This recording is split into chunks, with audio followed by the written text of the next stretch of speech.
Hari Om to all. It is a great pleasure to note that our Vidyalaya is organizing programs to celebrate National Science Day. I congratulate the principal, teachers, and students for the same. We know that it is this day in 1928 that the Nobel laureate and India's renowned scientist C.V. Raman published his famous discovery, now known as Raman effect. We must also remember at this stage the innumerable other scientists who have contributed in varying extent for the progress of science and thus making our life more and more comfortable. The whole progress of human race is achieved largely due to the progress in science.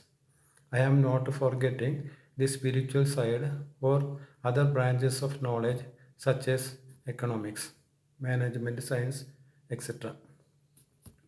When the human race faces a formidable problem such as the one we are facing now, namely the corona pandemic, we are looking forward to science to bail us out, in this case by developing vaccines.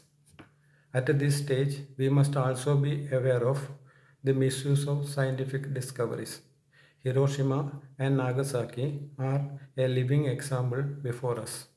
Many people there are still suffering from the effects of atomic radiation, and children even now are born with a physical handicap.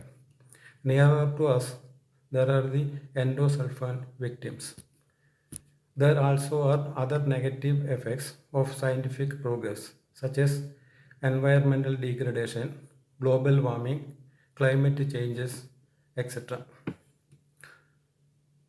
We can hope that the solution for these problems will also come from science. On this Science Day, we must make a vow to keep up our curiosity and observation power intact.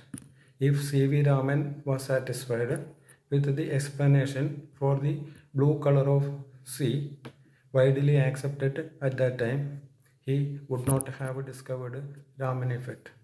If Newton was not curious why apple falls down and not up, he would not have been able to propose Newton's law of gravitation.